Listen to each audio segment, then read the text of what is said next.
Lesson 165. Vegetal. Papa.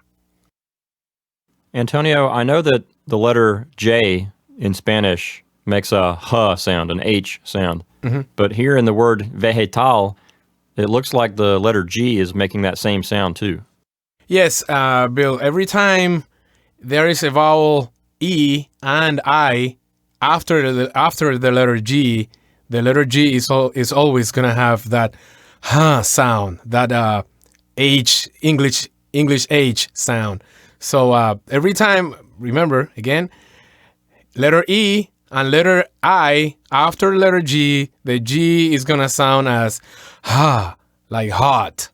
So that's why we say vegetal as opposed to vegetal or vegetal.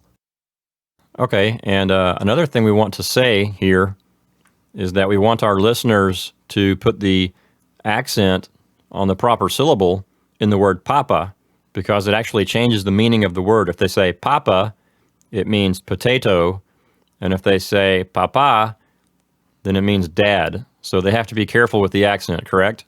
That's correct. Yeah, if you put the accent at a different place, it's gonna mean an entirely different word. So depending on where the accent is, that's what the meaning of the word is gonna be. And it's the same with porque, right? If you say porque, it means because, and if you say porque, that means why, right? So yeah, it all depends on where you put the accent. So the accent is really important. Yes. By the way, vegetable in Spanish, vegetal, the Spanish word is gonna have the accent in the very last syllable. So don't put the accent the same as in English, because both words are very similar. But in English, you put the accent in the very first syllable. In Spanish, you have to do it in the last syllable. So don't say vegetal, say vegetal. Okay, let's go through these exercises together. In number 1, mi madre está means my mother is. Cocinando means cooking. Pollo means chicken. Vegetales means vegetables. Y means and. Papas means potatoes. And para la cena means for dinner. So number 1 will say, my mother is cooking chicken, vegetables, and potatoes for dinner.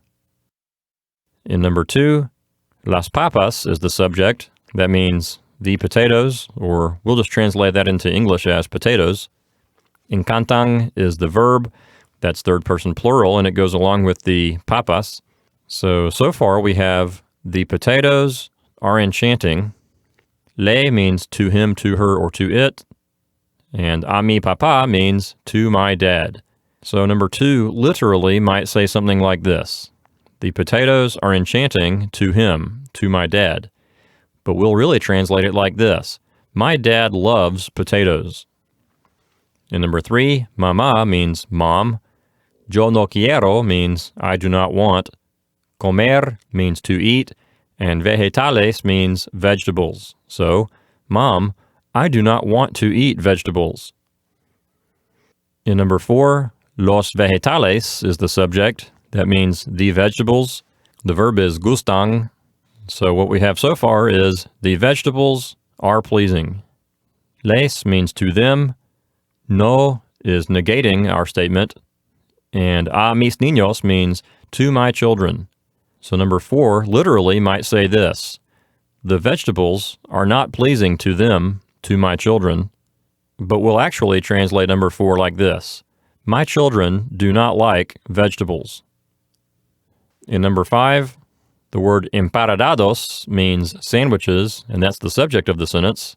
Los emparedados de pavo means literally the sandwiches of turkey, but we'll translate it as turkey sandwiches. Gustan is the verb, so what we have so far might literally say, the sandwiches of turkey are pleasing, and then we have me, which means to me, and a mi, that also means to me. So literally, number 5 might say this, the sandwiches of turkey are pleasing to me, to me. But we'll really translate it like this, I like turkey sandwiches. In number 6, el restaurante tiene says the restaurant has. Then we have sopas, ensaladas y emparedados. That means soups, salads, and sandwiches. So number 6 will say, the restaurant has soups, salads, and sandwiches. In number 7, hoy means today. Nosotros estamos means we are. Desayunando means having breakfast. And frutas means fruits. Of course, we'll just translate that into English as fruit. So number 7 will say, today we are having fruit for breakfast. And number 9, mi papá quiere means my dad wants. Almorzar is an infinitive that means to have lunch. Un emparedado de pollo means a chicken sandwich. Pero means but. Yo quiero means I want. Sopa de pollo means chicken soup. So number 8 will say, my dad wants to have a chicken sandwich for lunch, but I want chicken soup. In number 9, we have a question. El jugo de naranja means the juice of orange, or orange juice. Gusta is the verb. Te means to you, and a ti means to you. So literally, if number 9 were not a question, if it were just a regular statement, it might say this. The juice of orange is pleasing to you. But number 9 really will say, do you like orange juice? In number 10, no is an answer to a question. And then we have a me gusta type statement here. El jugo de naranja means orange juice. The verb is gusta. Me means to me. And then the word no negates it. So the first part of number 10 will say this. No, I do not like orange juice.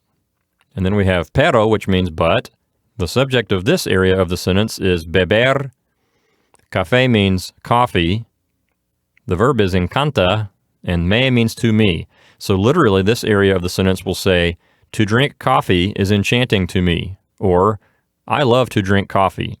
So number 10 as a whole will say this. No, I do not like orange juice, but I love to drink coffee.